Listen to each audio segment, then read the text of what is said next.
تیسرا سوال اہم ہے اور جو یہ چیزیں ہمیں بھی فیس کرنا پڑتی ہیں، اور یقیناً یہ جب سوال آیا تو ان کو بھی یقیناً یہ دشوار ہوئے ہوں گے کہ اہل سنت کے اندر جو ناسبی اور یزیدی ٹائپ لوگ گھسے ہوئے ہیں وہ اس کے اوپر بحث کرتے ہیں، اور تھوڑی ہی دیر کے بعد ایک ان کے زوم میں جو انہوں نے لکھا ہے کہ مضبوط آرگیومنٹ پیش کرتے ہیں کہ حسین علیہ السلام اور یزید کے مسئلے سے متعلق قیامت کے دن پوچھا ہی نہیں جائے گا تو اس پر بحث میں الجھنے کا کیا فائدہ ہے، اور اس پر سکوتی اختیار کرنا چاہیے۔ تو میرا سوال یہ ہے، آپ تو جواب دیں گے کہ یہ پہلے گھنٹے میں یا پہلے 10-20 منٹ جو بحث ہوتی ہے تو اس میں سکوت کا خیال نہیں رکھنا چاہیے؟ نہیں، وہ سکوت کا مطلب انہوں نے چینج کر دیا ہے۔ اچھا، سکوت کا مطلب یہ ہے کہ ہم جو کچھ بولتے رہیں وہ ٹھیک ہے، آپ سکوت اختیار کریں، یہ مطلب ہوتا ہے سکوت کا۔ میں اس سوال کے اوپر نا 2 گھنٹے بول سکتا ہوں، لیکن کوشش کروں گا کہ میں مختصر سے وقت میں یہ کیڑا نکالوں۔ یہ موسٹ آسکڈ کوسچن ہے اس وقت، اور وہ بھی صرف اس لیے بنا ہے کہ میں نے کچے چٹے کھول دیے ہیں آل امیہ کے، بخاری اور مسلم کی روشنی میں۔ اب ان کو پڑ گئے ہیں ہاتھ پاؤں، تو اب یہ کہہ رہے ہیں سکوت اختیار کریں۔ جب آپ لوگ ناسبیت پھیلا رہے تھے، ناسبی کہتے ہیں جو سیدنا علی کے خلاف کھڑے ہونے والے لوگ ہیں، یزیدیت پھیلا رہے تھے، اس وقت آپ لوگوں کو کوئی شرم و حیا نہیں آئی ہے۔ اس وقت اگر آپ کو کہتے بھی تھے سکوت اختیار کریں تو آپ کہتے تھے نہیں جی نہیں، یہ بڑا ضروری ہے، یہ آج کل بدعت پھیلی ہیں، ہم نے اس پہ بولنا ہے، یہ کرنا ہے۔ اب جب آپ کو آ کے کسی نے کنفرنٹ کرنا شروع کیا ہے اور آپ کا پورا کچا چٹا کھول کے بخاری مسلم کی روشنی میں یہ ریسرچ پیپر لکھ دیا ہے، 200 احادیث میں نے اس میں جمع کی ہیں اکثر بخاری مسلم سے، واقعہ کربلا کے پس منظر کے اوپر۔ یہ کربلا ایک دن میں نہیں ہوئی، اب ان کو پڑ گئے ہاتھ پاؤں اور یہ کہہ رہے ہیں وہ جی ایسی باتیں نہیں کرنی چاہیے۔ پہلے میں تو الزامی جواب اس کا دیتا ہوں، الزامی جواب پھکی والا، اینٹی وینم، لاجیکل آنسر اس لیے ضروری ہوتا ہے تاکہ دماغ میں ڈرل ہو، کوئی بات اندر داخل ہو۔ مجھے یہ بتائیں کہ ڈاکٹر ذاکر نائک نے جب 2009 کے اندر یزید کو رضی اللہ عنہ کہا، اس وقت کون کون سے علماء تھے اہل حدیث کے یا دیوبند کے؟ بریلویوں کو بھی تھے لیکن وہ بھی اپنی حاضری لگا رہے تھے، ان کو چھوڑ دیں۔ شیعہ نے تو بولنا ہی تھا کہ جنہوں نے فرنٹ سے لیڈ کر کے ڈاکٹر ذاکر نائک کو یہ کہا ہو کہ آپ سکوت اختیار کر لیں، کسی نے بھی نہیں کیا، مزہ لے رہے تھے اس کا۔ ڈاکٹر ذاکر نائک نے جب 2009 میں یہ فتنہ اٹھایا، میں ان کی بڑا احترام کرتا ہوں، آپ کو پتہ ہے میں ان کو پروموٹ بھی کرتا ہوں، علمی اختلاف اپنی جگہ۔ میں نے جب اس کو کنفرنٹ کیا، اس کو علمی دلائل کے ساتھ جواب دیا، تو یہ سارے ہمارے پیچھے پڑ گئے۔ یعنی آپ ہمارے سروں پہ جوتیاں بھی مارتے ہیں اور ہمارے رونے پہ بھی بندی لگاتے ہیں، اس کو کوئی نہیں کچھ کہہ رہا۔ جب ہم نے جواب دیا تو سارے ہمیں کہنے لگے جی آپ سکوت اختیار کر لیں۔ ڈاکٹر ذاکر نائک کو کسی نے کہا سکوت اختیار کریں؟ اب آج کے بعد نہ کوئی ریکارڈ کرا دے، پچھلے 10 سالوں میں کوئی ویڈیو دکھائیں، 10 سالوں میں نہیں دکھائیں، شروع کے 2-3 سالوں میں، 2009 10 11 12 میں ڈاکٹر ذاکر نائک کا نام لے کے کسی نے کہا سکوت اختیار کریں؟ تو وہ تو سکوت کا مطلب یہ کہتے ہیں کہ آل امیہ کو آپ ننگا نہ کریں، اہل بیت کی آپ جتنی مرضی گستاخیاں کر لیں، ان کے دشمنوں کو جتنا مرضی بڑھا چڑھا کے بیان کریں، اس پہ یہ راضی رہتے ہیں۔ تو ان کو تو سکوت نہیں کرواتے، ان کو تو حافظہ اللہ کہتے ہیں، ان کو تو دامت برکاتم عالیہ کہتے ہیں، اور جو جواب دے رہا ہے احادیث کی روشنی میں اس کو کہتے ہیں آپ سکوت اختیار کریں۔ تو بخاری مسلم کو ہم پھر بند کر دیں؟ میں نے تو اپنی کو بات ہی نہیں کی ہے، میں تو صحیح الاسناد حدیث سے بیان کرتا ہوں۔ اور دوسرا، صرف اس معاملے میں کیوں سکوت اختیار کریں؟ وہ کہتے ہیں نہیں، اس لیے دیکھیں جی کربلا ہو چکی، کام ختم ہو گیا، اثرات تو آج تک ہے۔ وہ تو پھر غزوہ بدر بھی ہو چکی بھی ہے، تو رمضان شریف میں آپ غزوہ بدر کے اوپر کیوں جمعے پڑھاتے ہیں؟ ختم کریں، غزوہ احد پہ ختم کریں، میلاد کے بھی سب کچھ پروگرام ختم کریں۔ نبی علیہ السلام پیدا ہوئے تھے، فوت ہو چکے، جنتوں میں زندہ ہیں، لیکن اب دنیا میں تو نہیں ہے۔ ان چیزوں کو یاد کیوں رکھا جاتا ہے؟ زندہ قومیں اپنے ماضی کے واقعات کو یاد رکھتی ہیں۔ پھر پورے کا پورا قرآن انسانی تاریخ کے کتنے بڑے بڑے واقعات بتاتا ہے جو ختم ہو چکے ہیں۔ برادران یوسف فوت ہو چکے ہیں، لیکن آج تک قرآن میں عبرت کے لیے انہوں نے جو کچھ اپنے بھائی کے ساتھ کیا، اور برادران یوسف وہ صحابی ہیں جن کا باپ بھی پیغمبر ہے، بھائی بھی پیغمبر ہے، ڈبل صحابی ہیں، لیکن آج بھی ان کی مثال دی جاتی ہے۔ تو کوئی اسے کوئی یہ نہیں سمجھتا کہ گستاخی ہو گئی ہے۔ پھر الٹیمیٹلی آ کے تو وہ سورہ بقرہ کی آیات پیش کرتے ہیں تلک امۃ قد خلت لہا ما کسبت ولکم ما کسبتم. اور ظالموں اس آیت کا ترجمہ ہی تم لوگوں نے بدل دیا. یہ تو کانٹیکسٹ سٹارٹ ہو رہا ہے کہ یہودی کہتے تھے ہم ابراہیمی ہیں, ہمیں ابراہیم کی نسبت کام آ جائے گی. تو اللہ نے فرمایا تلک امۃ قد خلت, وہ بڑی نیک امت تھی, وہ تو جا چکی ہے. لہا ما کسبت ولکم ما کسبتم, ان کے لیے ان کے نیک اعمال ہیں اور تمہارے لیے تمہارے نیک اعمال ہیں. لہا ما کسبت ہے, علیہا کے ساتھ نہیں ہے. علیہا ہو تو ان کی گناہ کا وبال ان پہ, تمہارے گناہ کا وبال تم پہ. ان نیکیوں کے لیے بات ہو رہی ہے کہ کسی پرانے بزرگوں کی نیکیاں تمہارے کام نہیں آئیں گی. یہ نہیں بات ہو رہی کہ پرانے بزرگ اپنی برائیاں ساتھ لے گئے اور تم بھی اپنی برائیاں ان کو چھوڑو, ان کو ڈسکس ہی نہ کرو. یہ قرآن بات کیسے کر سکتا ہے؟ قرآن تو خود پرانوں کی غلطیوں کو ڈسکس کرتا ہے عبرت کے لیے. تو ترجمہ ہی بدل دیا. یہ یہودیوں کو ٹانٹ کیا گیا تھا کہ تم ابراہیمی ہونے کا دعویٰ کرتے ہو اور کہتے ہو ابراہیم کی نسبت ہمیں کام آئے گی, ان کے نیک مال تو وہ ان کے نیک مال ان کے لیے تھے. ہم ویسے کر رہے یہی ہیں, یا اللہ جو کچھ بھی ہے تیرے محبوب کی امت سے ہے. اس کے لیے, اس کو کنڈیم کرنے کے لیے تھا. انہوں نے پکڑ کے اس کا ترجمہ ہی بدل کے اور ہی مطلب اس میں سے نکال دیا. تو پھر اللہ تعالیٰ کی طرف سے بھی بندے چھوڑ دیے جاتے ہیں نا ایسے لوگوں پہ. پھر جو جھوم جھوم کے کہتے ہیں کہ نہ میں وابی نہ میں بابی, میں ہوں مسلم علمی کتابی, آؤ علمی کتابی بات کرو. تو ان سے یہ پوچھیں کہ یہ جو آپ دفاع صحابہ کانفرنسز کرتے ہیں, تو قیامت والے دن آپ سے پوچھا جائے گا کہ آپ نے صحابہ کرام کے دفاع کے اوپر کانفرنسیں کرنی ہے کہ نہیں؟ کیوں نہیں؟ ہے کسی حدیث میں, آیت میں؟ نہیں. تو کیوں کر رہے ہیں؟ تو وہ کہیں گے ہاں پوچھا جائے گا. تو ہم بھی کہتے ہیں ہاں پوچھا جائے گا, بالکل پوچھا جائے گا. سورہ تکاثر میں آتا ہے نا ثم لتسألن یومئذ عن النعیم, پھر اس قیامت کے دن تم سے ہر نعمت کے بارے میں پرسش ہوگی. کیٹیگوریکل ہے. جس کو اللہ نے علم دیا نا, یہ اس کے پاس نعمت ہے, اس کے بارے میں پوچھا جائے گا علم آگے تک پہنچایا کہ نہیں, اور نہیں پہنچایا ہوگا تو لعنتی ہوگا وہ.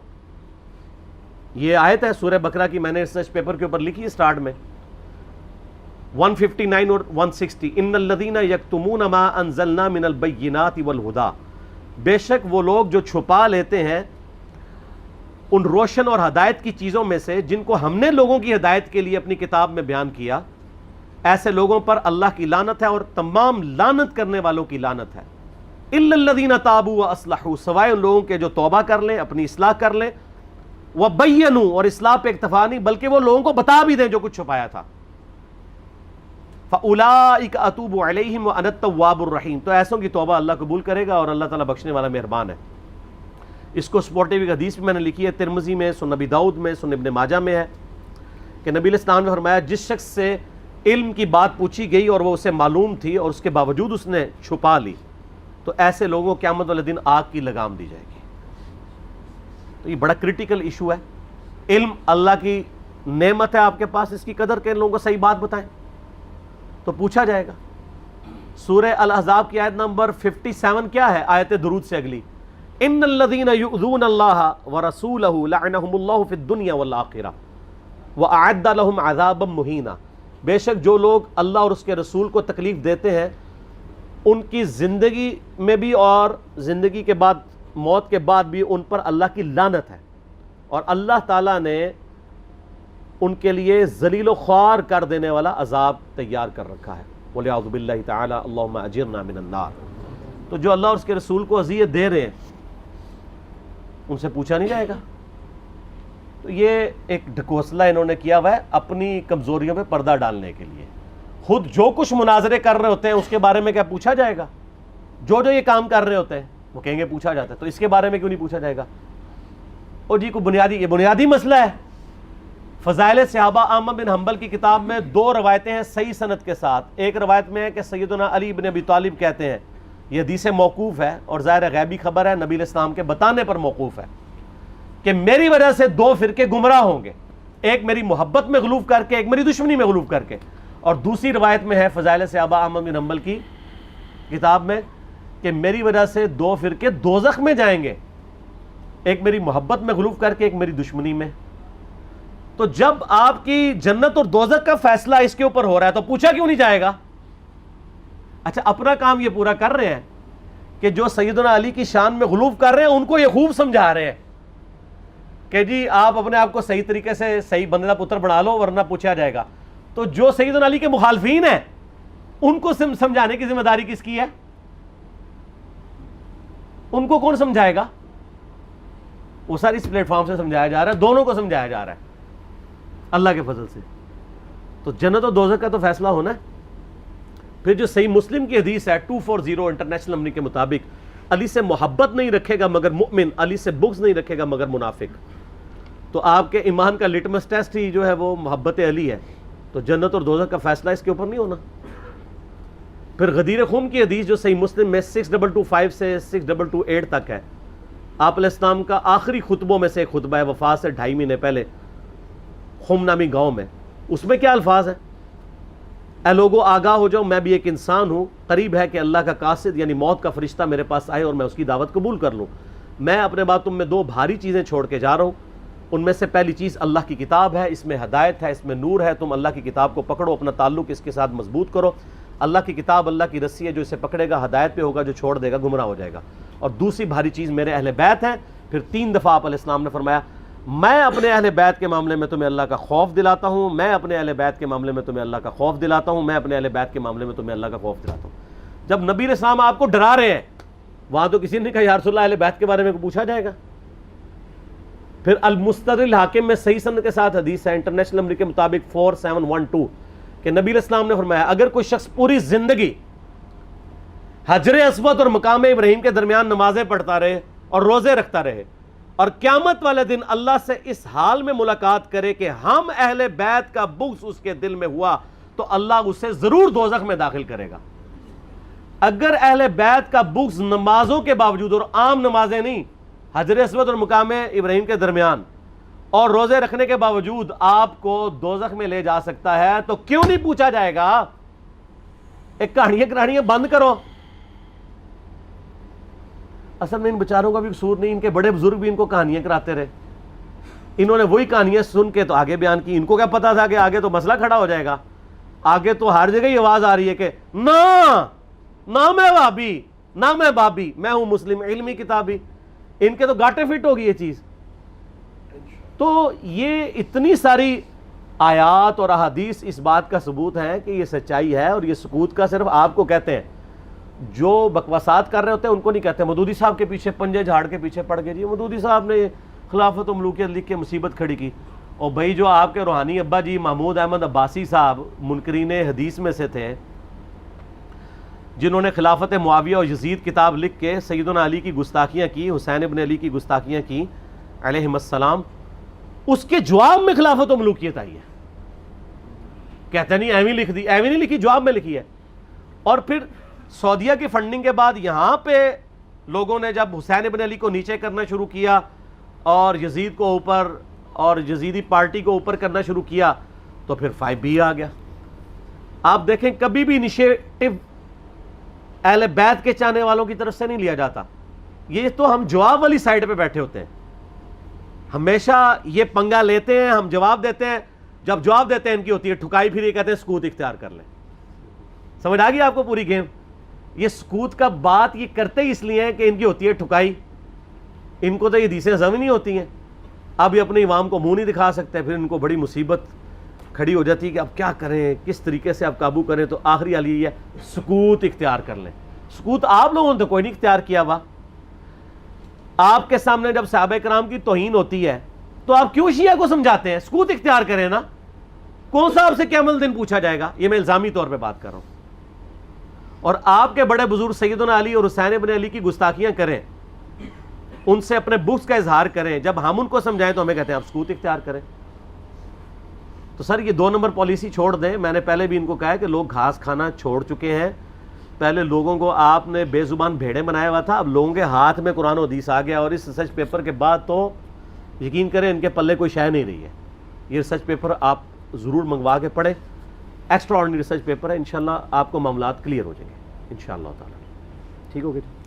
اس کے ضمن میں بس ایک چھوٹی سی بات یہ ہے کہ آج کا دور آپ کو پتہ ہے میڈیا, اخبارات اور ریڈیو کا دور ہے. اگر آپ سے کہا جائے کہ کسی ایک واقعے سے متعلق, کیونکہ آپ اس کے بارے میں ایک کلیئر سٹینڈ رکھتے ہیں, تو اگر کسی واقعے کے متعلق آپ سے یہ پوچھا جائے کہ آپ اس کو فلاں واقعہ یہ ہوا آپ نے سنا، اور آپ سے پوچھا جائے کہ آپ فلاں شخص کو قاتل گرداننے کے لیے تیار ہیں، جبکہ یہ واقعہ کربلا 1400 سال پہلے ہوئی ہے، تاریخ بھی غلط ملت ہے، مکس ہے، سچ ہے، جھوٹ ہے، اس کے باوجود آپ کوئی کلیئر کٹ سٹینڈ اور حتمی رائے لے سکتے ہیں کہ فلاں شخص مجرم تھا؟ مجرم کا مسئلہ ہی نہیں ہے یہ، دیکھیں بڑا انہوں نے رخ بدل دیا ہے. ہم تو مجرموں کو اسپیسیفائی اس طریقے سے کرنا ہی نہیں چاہتے ہیں، اس سے تو غرض ہی نہیں ہے. ہم تو اس واقعے کے پس منظر، اس کے ایفیکٹس کو ڈسکس کریں. مثال کے طور پہ آپ اسے سمجھیں کہ مسلمان 10 ذوالحجہ کو سنت ابراہیمی پوری کرتے ہیں، تو کیا ہم 10 ذوالحجہ کے کانٹیکسٹ میں یہ ڈسکس کرتے ہیں کہ جو مینڈا قربان کیا تھا ابراہیم علیہ السلام نے وہ کتنے کلو کا تھا، یا اس کے سینگ کتنے تھے، ان کا کلر کیا تھا، یا جب انہوں نے ذبح کیا تھا تو اس کے کتنے حصے کیے تھے، کتنی کتنی بوٹیاں بنائی تھیں، اس کو بھون کے کھایا تھا یا سٹیم روسٹ کیا تھا، یہ ڈسکس کرتے ہیں. یہ انٹرسٹ کی چیزیں ضرور، اصل چیز ہم اس تھیم کو فالو کرتے ہیں کہ ابراہیم علیہ السلام نے اللہ کے لیے قربانی دی. واقعہ کربلا اس سے ریلیٹڈ نہیں ہے کہ جی ان کے اوپر پانی بند ہو گیا، ان کے اوپر ظلم ہوا، کتنے بندے شہید ہوئے، یہ سیکنڈری چیز ہے. اصل چیز ہے کربلا ہوئی کیوں نبی علیہ السلام کی محنت کو 50 سال کے اندر اس لیول تک پہنچا دیا گیا کہ ہزاروں صحابہ زندہ ہیں اور نبی صلی اللہ علیہ وآلہ وسلم کی پوری اولاد ذبح کر دی جاتی ہے. ہم تو یہ کہہ نہیں رہے کہ کیسے ذبح کیا، انہوں نے آری چلائی تھی یا تلوار چلائی تھی، یہ تو واقعہ کربلا تو سب کو پتہ ہے، ان کی شہادت بھی سب کو پتہ ہے. جامعہ ترمذی میں حدیث ہے حسن و حسین جنتی نوجوانوں کے سردار ہیں، اور ان کی والدہ جو ہے وہ جنتی عورتوں کی سردار ہیں.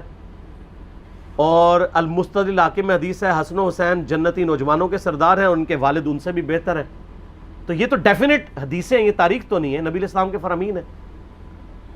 تو ان کی موجودگی میں ان کے ساتھ یہ کچھ کیا جائے تو ہم نٹی گریٹیز میں نہیں پڑھتے، ہم اس تھیم کے اوپر کہ یہ کون سی چیز تھی جس نے خلافت راشدہ کو ملوکیت میں بدل دیا، ہم اس تھیم کے اوپر بات کرتے ہیں. ہم کہتے ہیں چھوڑ دیں، بندے ہندے چھوڑیں، الٹیمیٹلی کیا نکلا ہے، کس کی وجہ سے ہوا ہے، وہ تو احادیث کی کتابوں میں موجود ہے. ہم کب کہہ رہے ہیں خفیہ کیمرے لگا گئے جی کس نے گولی پہلا تیر کس نے چلایا، یہ وہ ہم تو بتا رہے کس کے دور حکومت میں ہوا اور ان کا اپنا کردار کیا تھا، اس کو کس طریقے سے لا کے تخت پہ بٹھایا گیا. وہ ساری کی ساری چیزیں تو سامنے ہیں، وہ تاریخ کی کتابیں نہیں ہیں، حدیث کی کتابیں ہیں. اگر آپ کہتے ہیں کہ بخاری مسلم سے ہم نے صرف رفع الیدین کی حدیثیں لینی ہیں یا ایمانیات کی حدیثیں لینی ہیں اور باقی جو بخاری اور مسلم میں آل امیہ کی بدماشیوں کو ننگا کیا گیا ہے وہ ہم نے نہیں لینی ہے، تو سر پھر آپ اپنے آپ کو کلیئر کٹ، پھر ہم آپ سے واقعہ کربلا نہیں ڈسکس کریں گے، حجیت حدیث میں بات کریں گے.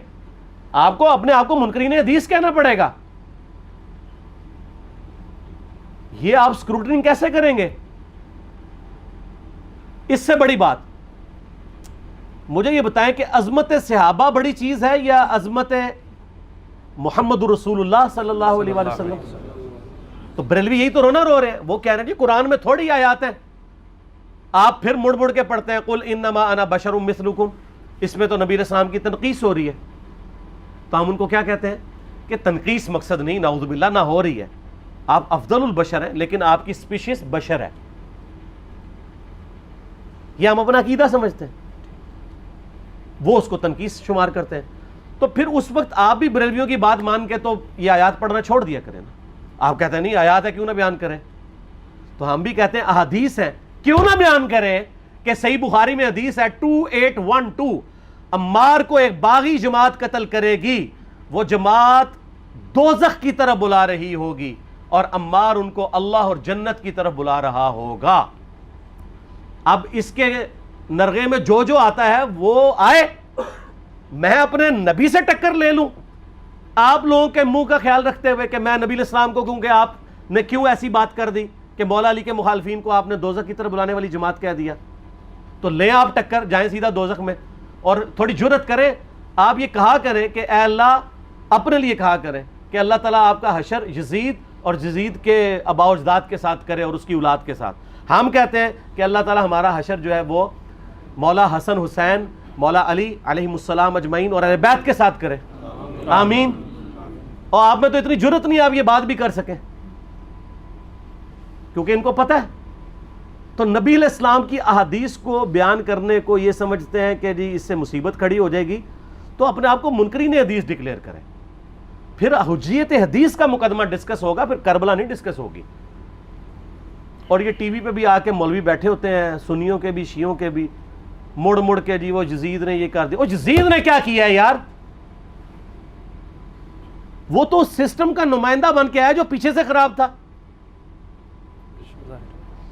یزید کو لے کے بیٹھے ہیں, یزید یزید یزید یزید. بھائی پیچھے سے معاملہ خراب ہوا ہوا. اگر نہیں یقین آتا تو یہ بخاری مسلم کی میں نے آلموسٹ 200 سے زیادہ احادیث مین اسٹریم کی کتابوں سے اکثر بخاری مسلم سے جمع کیے, پڑھے. اور سر میں نے تو ان کو چیلنج دیا ہے, یہ حدیثیں پڑھ کے نا اپنے ممبروں سے صرف ان حدیثوں کی تشریح اپنی پبلک کے سامنے کر دیں. نہیں کر سکتے تو وہ لعنت کے مستحق تو ہو رہے ہیں نا, حق چھپا کے. اور قیامت دن کے منہ پہ لگام ڈالیے, اور پھر مڑ مڑ کے کہتے ہیں نہیں جی وہ کچھ چیزیں خاص ہوتی ہیں, وہ عوام الناس کے سامنے نہیں کرنی چاہیے. وہ صحابہ کرام بھی بعض اوقات ایسی باتیں پبلکلی نہیں کرتے تھے. میں نے اس کے اوپر بڑا ایک میرا کلپ ہے یوٹیوب پہ, مولا علی سے متعلق 5 جھوٹ. تو میں نے کافی ساری چیزیں اس میں ڈسکس کی ہیں. لیکن میں یہ کہتا ہوں کہ اللہ کے بندو, جو چیزیں نبی علیہ السلام نے منع کی ہیں بیان کرنے سے, وہ تو ہم ڈسکس کر بھی نہیں رہے. میں نے آج تک آپ کو منافقین کے نام بتائے؟ آپ نے حذیفہ ابن یمان کو بتائے تھے نا آپ صلی اللہ علیہ وسلم نے, صحیح بخاری میں آتا ہے. تو میں نے آپ کو بتائے, آپ رازدار رسول تھے, وہ ختم ہوگی بات. میں نے کبھی ڈسکس کی ہے؟ اگرچہ میں نے صحیح مسلم کی حدیث 7035 نمبر ڈسکس کی ہے کہ نبی علیہ السلام نے فرمایا میرے صحابہ میں 12 منافق ہیں, وہ کبھی بھی جنت میں داخل نہیں ہوں گے یہاں تک کہ سوئی کی ناکے سے اونٹ نہ گزر جائے. اور ان میں سے 8 ایسے ہیں جس کی کمر پہ دوبیلا پھوڑا نکلے گا. میں نے آج تک آپ کو بتایا کہ کس کس کی کمر پہ دوبیلا پھوڑا نکلا اور اس کی موت اسی پھوڑے میں ہوئی ہے؟ بتایا؟ تو میں تو وہ چیزیں ڈسکس بھی نہیں کر رہا, میں وہ چیزیں ڈسکس کر رہا ہوں جو نبی علیہ السلام نے علامات النبوہ میں بتائی ہیں. یہ امام بخاری حدیث نبوت کی دلیل کے چیپٹر میں لے کے آئے ہیں, اور امام بہقی نے 3500 احادیث پر مشتمل ایک کتاب لکھی ہے دلائل النبوہ, کہ ہم نبی صلی اللہ علیہ وسلم کو نبی کیوں مانتے ہیں, اس کے اوپر. اور اس میں یہ ساری حدیثیں عمار بن یاسر کے قتل والی لے کے آئے ہیں, بتانے کے لیے کہ دیکھیں ہمارے نبی علیہ السلام کی نبوت کی دلیل ہے کہ آپ نے اپنی وفات کے آلموسٹ 30 سال کے بعد ہونے والے واقعے کو پہلے ہی بتا دیا. یہ حدیثیں چھپانے والی نہیں, بیان کرنے والی ہیں. علامات النبوہ کی حدیثیں آپ کہتے ہیں چھپائیں. اگر کوئی حدیث دنیا میں نہیں چھپائی جا سکتی نا تو علامات النبوہ والی حدیث ہے, کیونکہ وہ تو نبی صلی اللہ علیہ وسلم کی نبوت کو جسٹیفائی کرتی ہے. ورنہ میرا ایک معصومانہ سوال ہے کہ نبی صلی اللہ علیہ وسلم نے یہ باتیں کر کے ان کے زوم میں نعوذ باللہ امت کو مصیبت میں ڈال دیا. آپ نے خود ہی فرمایا کہ یہ ہوگا. کیوں فرمایا آپ نے؟ میں تو بیان کر کے مجرم ہوں. تو جس نے مجھے خبر دی ہے ان کے بارے میں آپ کا کیا خیال ہے؟ یہ مسند احمد کی حدیث یہ میں نے گھر بیٹھ کے بنائی ہے کہ میری بیوی کا کیا حال ہوگا جس پہ خوف کے کتے بھونکیں گے. تو سیدہ عائشہ سے مجھ سے زیادہ نبی علیہ السلام کو محبت تھی, لیکن آپ اللہ کے پیغمبر تھے, آپ نے اپنے گھر کی خبر بھی نہیں چھپائی, بتا دی کہ یہ ہوگا. اور اس سے بڑھ کے آپ صحیح بخاری میں دیکھیں عمار ابن یاسر کا خطبہ ہے. میں نے یہ سارا, پریشان نہیں ہونا, یہ ریسرچ پیپر میں سارا کچھ موجود ہے, اور کوئی چیز بھی ایسی نہیں جو اس میں سکپ ہو. صحیح بخاری میں خطبہ ہے کہ عمار ابن یاسر کو مولا علی نے بھیجا کوفے میں. کوفے والے نیوٹرل ہو گئے تھے کیونکہ بصرہ سے سیدہ عائشہ آ رہی تھیں, اور وہاں پہ انہوں نے کہا نہ ہم سیدہ عائشہ کا ساتھ دیں گے نہ مولا علی کا دیں گے. تو عمار ابن یاسر کو تیار کرنے کے لیے, یعنی وہاں کے جو عوام تھی اس قتال کے لیے, مولا علی نے بھیجا. تو سیدنا عمار ابن یاسر نے وہاں پہ کوفے کے ممبر پہ خطبہ دیا. بخاری کے الفاظ ہیں, اوپر والی سیڑھی پہ عمار ابن یاسر نے حسن ابن علی کو بٹھایا, حالانکہ حسن ابن علی سے 4 گنا بڑی عمر تھی عمار ابن یاسر کی, 90 پلس ہو چکے ہوئے تھے, 3-4 گنا ان کی عمر تھی. لیکن اہل بیت کا احترام کیا, خود نچلی سیڑھی پہ بیٹھے. بخاری کے الفاظ ہیں کہ اے لوگو اللہ نے تمہیں آزمایا ہے, ایک طرف دنیا اور آخرت میں تمہارے نبی کی بیوی ہیں سیدہ عائشہ، دنیا اور آخرت میں، یعنی عزت اپنی جگہ قائم. یہاں لوگ سمجھتے ہیں کسی کی غلطی آ گئی تو پتہ نہیں کیا ہو گیا. وہ یار اس کا مرتبہ اپنی جگہ ہے، غلطی اپنی جگہ ہے، پیغمبر نہیں ہے وہ. اور دوسری طرف علی ابن ابی طالب ہے. اللہ اب دیکھے گا تم عائشہ کی اطاعت کرتے ہو یا اللہ کی. علی کی نہیں، اللہ کی. کیوں؟ یا ایھا الذین آمنوا اطیعوا اللہ و اطیعوا الرسول و اولی الامر منکم. ان کا اولو الامر مولا علی ہیں، ان کی اطاعت واجب ہے. یہ اللہ نے آزمایا ہے کہ اللہ کی اطاعت کرتے ہو یا عائشہ کی. اور آپ حیران ہوں گے، یہ حدیث امام بخاری حضرت عائشہ کی فضیلت والے چیپٹر میں لے کے آئے ہیں. اگر امام بخاری مشورہ کر لیتے نا ناسبیوں سے تو انہوں نے کہا تھا سر آخری صحیح رکھو، پچھلے والا رہن دو، بلکہ پچھلے والا رکھو آخری والا رہن دو، کہ عائشہ دنیا اور آخرت میں. وہ حدیث گھڑنے کا میں آپ کو طریقہ بتاتا ہوں، کاٹ چھانٹ کرنے کا. وہ آدھی حدیثیں لکھتے ہیں نا، آدھی حدیث ایسے لکھتے ہیں امام بخاری کہ سیدہ عمار ابن یاسر نے خطبے کے دوران فرمایا کہ سیدہ عائشہ دنیا اور آخرت میں تمہارے نبی کی بیوی ہیں، بس. لیکن امام بخاری نے پوری حدیث لی ہے، آگے وہ بھی ڈالا ہے کہ اللہ آزما رہا ہے کہ عائشہ کی اطاعت کرتے ہو یا اللہ کی، جیسے آپ کے علماء کر رہے ہیں. صحیح مسلم کی حدیث 6488 آدھی بیان کرتے ہیں سارے مولوی، بریلوی، دیوبندی، اہل حدیث سب. میرے صحابہ کو برا مت کہو، اگر تم میں سے کسی نے احد پہاڑ کے برابر بھی سونا خیرات کر دیا اور میرے صحابہ نے ایک مد یعنی 600 گرام خیرات کی، آدھا کلو، اس کے آدھے کو بھی نہیں پہنچ سکتا. بس. حالانکہ یہ مسلم کی حدیث سٹارٹ اس سے ہوتی ہے کہ عبد الرحمن بن عوف کو خالد بن ولید نے گالیاں دی جھگڑے کے دوران. حالانکہ دونوں مسلمان تھے، دونوں صحابی تھے. آپ نے حضرت خالد بن ولید کو بلا کے ڈانٹا، فرمایا تم میرے صحابہ کو برا مت کہو. تو خالد بن ولید نے تو آگے سے نہیں کہا حضور میں بھی صحابی ہوں. ان کو پتا تھا کہ عبد الرحمن بن عوف نے اس وقت اسلام قبول کیا جب اسلام کا مطلب تھا مار، تکلیف اٹھانا، اور خالد بن ولید نے گولڈن پیریڈ میں صلح حدیبیہ کے بعد اسلام قبول کیا. تو میں اب تم لوگ یہ کر رہے ہو، تم لوگ اگر احد پہاڑ کے برابر بھی سونا خیرات کر دو، یعنی صلح حدیبیہ کے بعد والے لوگ میرے ان کے برابر نہیں ہو سکتے. اور جو فتح مکہ پہ معافی مانگ کے مسلمان ہوئے ہیں طلقاء، مؤلفۃ القلوب آل امیہ، ان کا تو لیول ہی کچھ نہیں ہے. یہاں تو خالد بن ولید کے بارے میں یہ بات کی جا رہی ہے. اور پھر وہ مؤلفۃ القلوب اپنے زمانے میں ممبروں پہ سب و شتم کروائیں سیدنا علی پر. تو سب سے پہلے تو ان کو کہنا چاہیے جن کے بارے میں حدیث تھی کہ تم صحابہ کو گالی مت دینا. ہم نے تو خیر کبھی دی بھی نہیں ہے. اور میں یہ آخری جملہ ان کو ایسا بولتا ہوں کہ جو ان کے دماغ تک ڈرل کر جائے گا کہ آل امیہ نے جو کچھ اپنے دور کے اندر سیدنا علی کی گستاخیاں کی ہیں نا، ہم نے تو ویسی کوئی ایک گستاخی بھی آل امیہ کے بارے میں نہیں کی ہے. میں نے آج تک آل امیہ کے اوپر بائی نیم کسی کے اوپر لعنت کی ہے؟ حالانکہ یہ مولا علی پہ کرتے رہے. یہ ہے لعنتی خود ہو گئے نا، جب مولا علی پہ لعنت کی تو لوٹ آئی. مسند ابی اعلیٰ میں صحیح سند کے ساتھ حدیث موجود ہے، مسند احمد میں بھی موجود ہے کہ سیدنا علی کو جس نے گالی دی اس نے رسول اللہ کو گالی دی صلی اللہ علیہ وسلم. جب ام سلمہ نے کہا تھا، شیخ زبیر صاحب نے اس کو تحکیم میں صحیح لکھا ہوا ہے فوٹ نوٹ کے اوپر، کہ لوگوں تمہارے ممبروں پر رسول اللہ کو گالیاں دی جاتی ہیں، تو انہوں نے کہا معاذ اللہ، ہم کب کہیں گے، ایسا نہیں ہو سکتا. تو ام سلمہ نے کہا تم لوگ علی اور اس سے محبت کرنے والوں پہ گالی گلوچ نہیں کرتے ہو کیا؟ جبکہ میں نبی کی بیوی کہتی ہوں کہ سب سے زیادہ رسول اللہ سے محبت، سیدنا علی سے محبت نبی صلی اللہ علیہ وآلہ وسلم کرتے تھے. لہٰذا جب یہ تم کہتے ہو نا علی پر لعنت، علی سے محبت کرنے والوں پہ لعنت، تو یہ لعنت تو تم نبی علیہ السلام تک لے کے جا رہے ہو نعوذ باللہ، کیونکہ علی سے محبت کرنے والا پہلے نمبر پہ نبی صلی اللہ علیہ وآلہ وسلم ہے.